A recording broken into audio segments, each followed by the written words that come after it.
This week on The Art of the Matter, a very special program about some very special people. Join us as we recognize the winners of this year's Nuvo Cultural Vision Awards.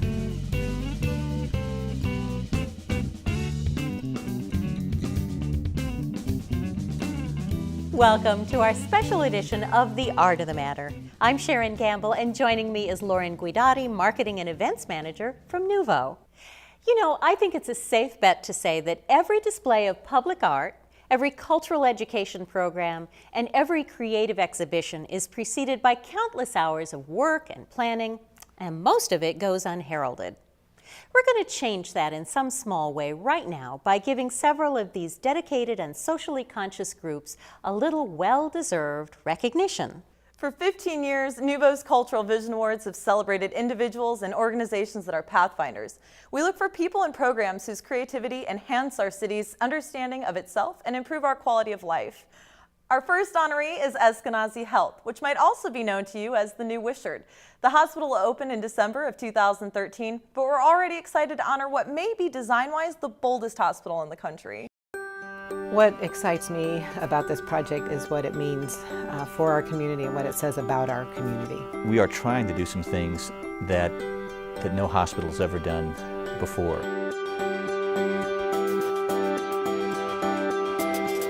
We're trying to treat the whole person. We're trying to treat their mind, soul, and body in ways beyond just the pure medical care that's provided. The new facility is 30% smaller, but will care for 20% more patients. It's filled with light, and that's another thing that's so important from not only the standpoint of healing, but just the environment for our employees. We knew that we wanted to be a sustainable hospital. We're going to be the first hospital campus in America to ever be LEED Silver certified. Achieving that degree of responsible resource use is extremely difficult in a hospital because us hospitals typically are, energy-sucking machines.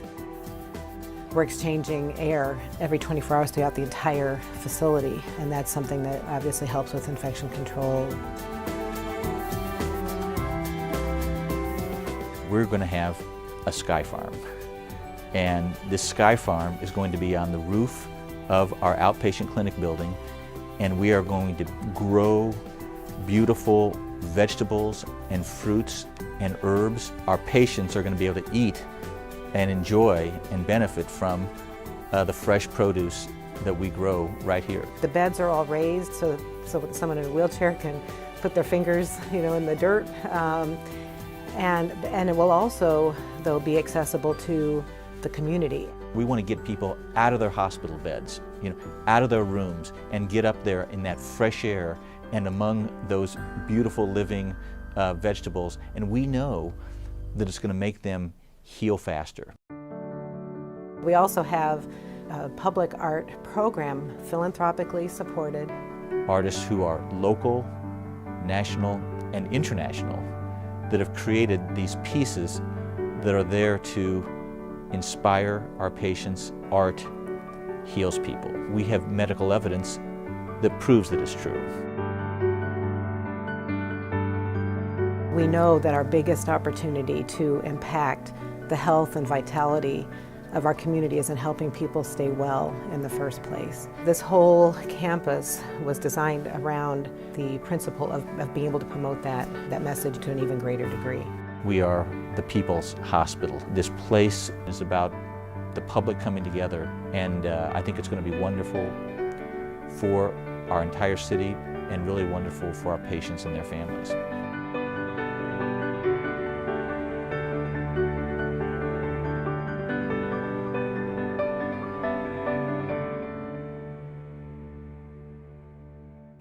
Our next honoree is Indy Urban Acres, part of the flourishing locally grown food movement in Indianapolis. This 8-acre organic farm donates 100% of its harvest to families in need. And last year that meant that over 35,000 pounds of fresh organic produce provided food security in a very food insecure world. Also last year, over 1,000 kids visited Indy Urban Acres to see for themselves how food is grown and to grow their own. Add in the 500+ volunteers, and you can see how Indy Urban Acres is a true community effort. My name's Tyler Goff, and I'm the farm manager at Indy Urban Acres.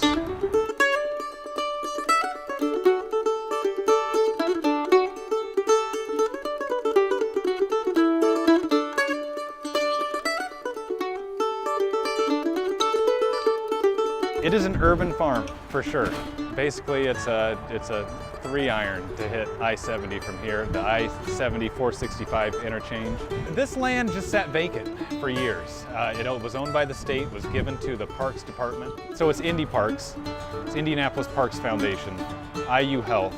And what they did is come together and say, what can our organization do to help feed people, how to get people healthier throughout the city? And that's how this farm was born. 100% of our produce goes to gleaners, and it really is making a difference.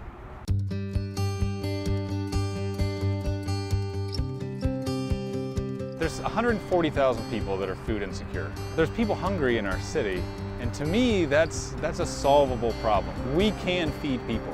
This food pantry is serving about 1,000 hungry families a week, and it's making a big difference in their lives to be able to have access to those nutritious vegetables and fruits that are grown just a few blocks away, and it's helping them put good, balanced meals on their tables.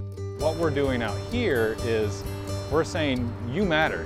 The reason we are here is because of you. We want you to have the best stuff possible, the healthiest stuff possible. And there's such a need at the food pantry that we take it there and it's gone within hours. It's on the vine in the morning, it's on somebody's plate by supper time.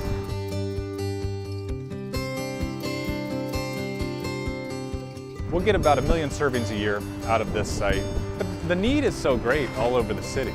I would love to see a farm on each side of the city in support of a food pantry. We can do 1 million servings here, we could do 1 million servings at another site. Then we're talking real change. We're talking some real impact in the city. It makes me proud to live in Indianapolis, be a part of this community, that you have organizations coming together like the Parks Department, like the Parks Foundation, and IU Health to support a project like this. They can see the need in the community. There's people going to bed hungry, there's kids going to bed hungry, and for them to come together and say, what can we do to fix that, and then do it, is amazing. People for Urban Progress is Indy's ultimate repurposer. They take what others would throw away and turn it into useful items. Many of their reclamation projects redefine our concept of the unorthodox. Their first project was salvaging the RCA dome roof, which gave birth to bags, wallets, shade canopies, and other items made out of the roof material, like my own custom bike panniers. Most recently, they salvaged Busch Stadium seats and have begun installing them in Indigo bus stops. My name is Michael Bricker. I'm the Chief Innovator at People for Urban Progress. PUP is a design center, innovation center and do tank here in Indianapolis. And so we go in and we work with designers and communities and try and actually physically improve and enhance urban spaces throughout the city. And the way we do that is through salvaging a lot of materials that were once of the city. So fabric from the Super Bowl, fabric from the RCA Dome, seats from Busch Stadium, we take those and kind of give them new life and put them back out in the city so that the public can benefit from them. We very much view these resources as public resources. I mean, a lot of what we're working with, the public was able to use at one time, whether that was going to a game, at Busch Stadium, or, attending some of the Super Bowl events. Like there's a kind of shared experience in and around these resources, and we're allowing the legacy of those materials to continue. So the RCA Dome fabric is actually a pretty long process of reuse. So we have it kind of in these huge bins, and that material gets cleaned and cut down to size and turned into wallets, clutches, messenger bags. We're turning it essentially into fashion. It's actually a Teflon coated fiberglass. The outside layer is like I almost want to say plasticky feel. And then the inside layer is a little softer, and we make like duffel bags and totes, so it can bend a little more. The Super Bowl material That is also being turned into products, notably like shower curtains, some large banners, and also like tote bags and beach bags. And that's been our main funding source. We're making products, selling to the public to raise money to support projects in the community, projects that fall within transit, environment, and urban design. The response to some of our work has been amazing, and we've been really excited, particularly over the last year, at the support we've gotten from the public. I think what's really powerful about our work is that we're taking these bits of the city and turning it into products that people can own and get really excited about. So they're carrying around a little piece of Indianapolis history with them. There's something about the Busch Stadium seats at a bus stop that just is so tangible that people kind of really get, that you see it come out, it gets refurbished and put back in the city. And that kind of immediacy of reuse and upcycling and purpose is pretty cool.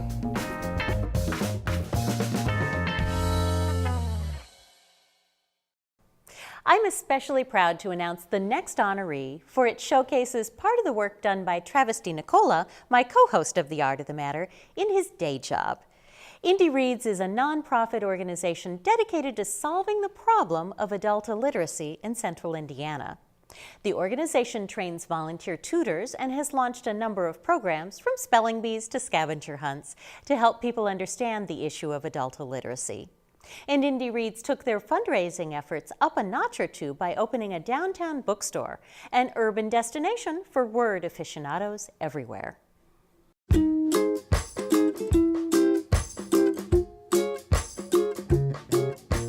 Travis DiNicola, and Executive Director of Indy Reads and Indy Reads Books. Indy Reads is a not-for-profit adult literacy organization, and we provide tutoring to adults who struggle with reading and writing. Last year, we reached over 1,400 adults with our free programs. And about three and a half years ago, I started thinking about the idea of what if we could create some sort of bookstore that would both financially support Indy Reads as an organization, but also help to promote literacy in the community. We opened last July 13th of 2012, and we've been open since. Nikki Sutton, she was our designer. She wanted to make physical books part of the design. So we started turning them into furniture, and we made them part of the columns. We made a desk out of them. And then we started using other pages from books as part of the decoupage, the wallpapering for the design. There's also little other elements throughout the store that sort of pop up at you that you think, oh, that's pretty cool. From the very beginning, we knew that we wanted to have a space, not just to house the books, but a space that would be a community space, a space where people can get Wi-Fi and enjoy comfortable chairs, have desks and tables for meeting places, and having it on the trail where you're in an urban walking area where you've got people that are constantly coming by and you've got that foot traffic. I mean, that is so important to us. Right now on the main floor here, we have about 14,000 books. 95% of those books are donated, used books. On average, we get about 350 books donated every single day. Since we opened, we've had over 150 arts and author events. And the events are free. They bring in a lot of people into the store that maybe wouldn't have been here otherwise. But I think even more importantly, we're giving an opportunity for a lot of upcoming authors and musicians to be able to share their work. Yes, the whole point of the store is to, in the end, raise money to support the Indy Reads program, but I really believe that the store is fulfilling its mission of promoting literacy. Joyful Noise Recordings might be the ultimate multitasker. On a national level, this independent record label, now in its 10th year, added Kishi Bashi, named NPR's Best New Artist of the Year, to its talent roster. And the group achieved worldwide distribution of its flexi-disc series featuring the Melvins and Sufjan Stevens. Joyful Noise has long been a staunch supporter of talented local artists like Sleeping Bag, Marmoset, and Memory Map, to name a few. But they don't stop with music. They've created a permanent show space / office space / record store in the Murphy Arts Center in a rejuvenated Fountain Square. Talk about places to go, things to see, and sounds to hear. Joyful Noise seems to be doing it all. Carl Hofstetter. I am the president and curator of Joyful Noise Recordings.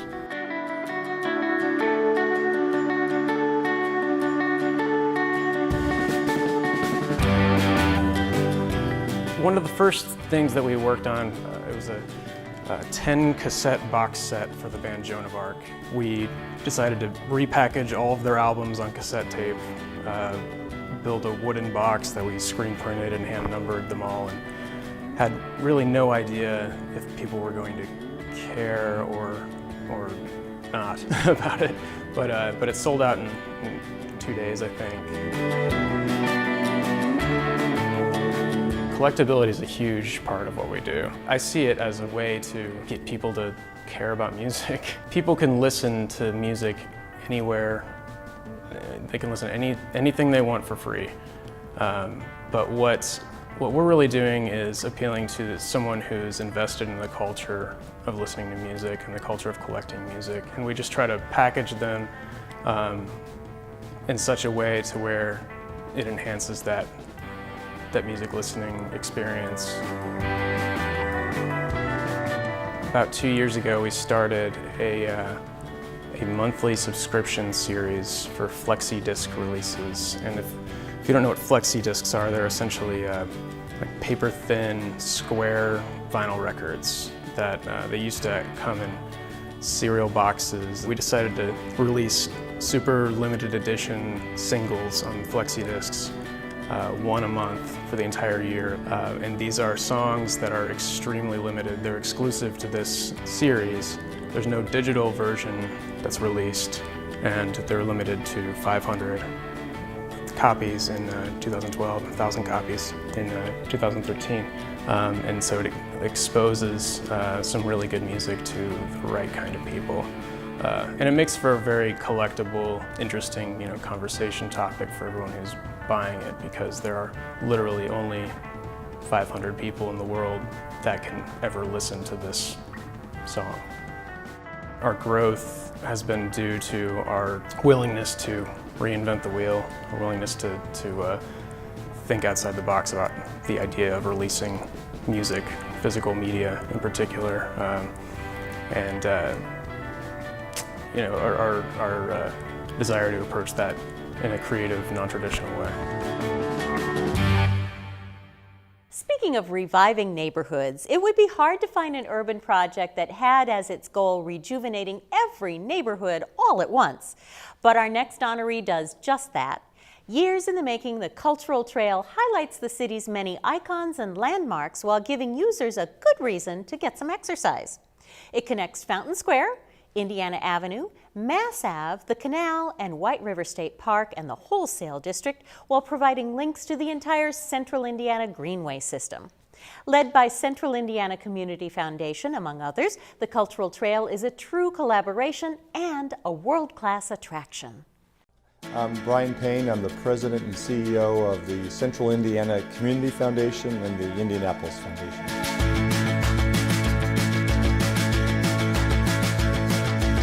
For me, the Cultural Trail is first and foremost about connectivity. It's about connecting things in new ways, creating a sense where the journey is as fantastic as the destination is.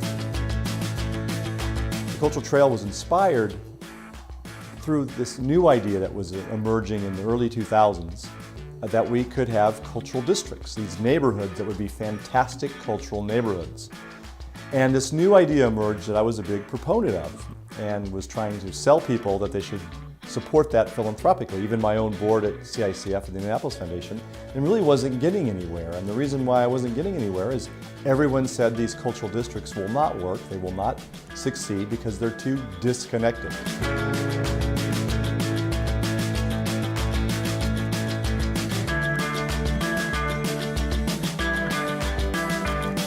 It's just a great thrill to see how the community has adopted the trail, and more people are biking and more people are commuting by bicycling, and you see people working out on the trail, and cross fitness organizations, and the bike hub has been such a great addition, and there's so many things that are enhancing the trail experience as the trail experience enhances our quality of life. By being the biggest, boldest, and most beautiful urban trail in the world, which was our ambition, and we think we've achieved it, we could change the way people think about Indianapolis. But it would do that by being the first and the best at something that's really a new concept. The trail as a new kind of place, a community gathering place in its own right. I actually think more people will use the trail just to be on the trail and experience being on the trail than using it from a clear, I'm going from here to there. But I think more people are just getting on the trail and say, I'm just going to love our downtown, I'm just going to experience our downtown. They just get on the trail and have a free-form experience. The big thing about it was to show the rest of the world, the rest of the country certainly, that Indianapolis was a place where creativity happened at a big scale, that this would be a difference maker in capturing their imagination about Indianapolis.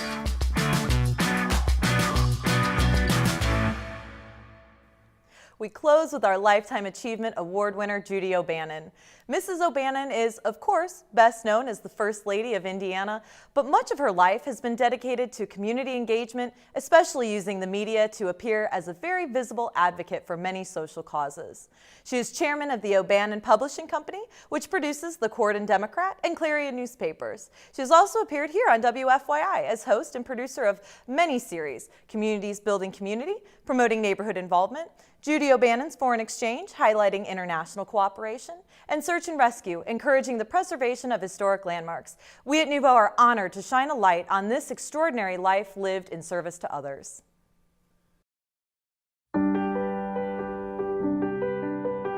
Judy OBannon has spent a lifetime bringing people together. Like a gardener of communities, she is inspired by watching people contribute and build better places to live. I'm just invigorated with the idea that when a lot of people get together, they can do more than they can do alone. And it takes everybody's skills and talents, and you never know who's going to come up with an organizational plan, an idea, a talent, or who can sing, who can write, who knows how to call somebody. You don't know until you get in the mix. And it's that exciting dynamic of a growing mix that I'm quite intrigued with. It's been a lifelong pursuit. My training was social work, and then I went to seminary. It was always this, looking at where people are. What did they do and what would help? That passion continued as she and husband Frank OBannon entered the State House as governor and first lady. She focused on revitalizing local downtowns. I travel all over the state, touting, let's get together as communities and plan for our future. I often think we ask the wrong question when we're looking at a group that is sort of marginalized by the movers and shakers sometimes. We say, what can we do for them? The question is, the statement to them is, we need you. What can you do? We need you. We need senior citizens. We need little kids. We need single moms who are raising kids and are gutsy doing it. We need everybody. She has in recent years created many television programs which explore how international communities function and bringing those lessons back to Indiana. I see in many Eastern European countries people that have fallen into the victim category. They have been oppressed by dictators for so long. They just question all authority, all institutions. They walk around with a very hopeless look that they can't affect change. In Indiana, a lot of people feel like they can't affect change. They think they can't make a difference, and so they feel their life is over, and what is the purpose? People want to feel like they can contribute and they have purpose in life. And so when you can see it in places like the little country I've gone often to, Moldova, you can come back and say, we cannot afford to fall behind. So I am excited about the place I hit next. Her curiosity has made her a globetrotter, but her heart remains right here in Indiana. When people do things in their own backyard, they are really, really vitalized. And it's going on all over Indiana. It's just, we don't celebrate and announce it. We don't have Texas brag. And in much of a way, that's good. But in other ways, maybe we need a little more. I think Hoosiers are wonderful.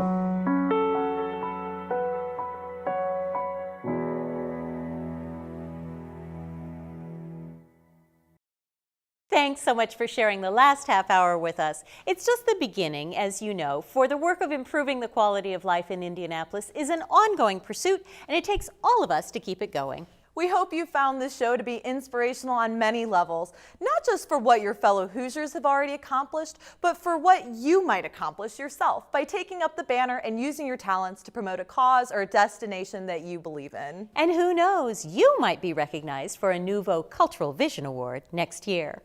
Until our next Art of the Matter, stay creative.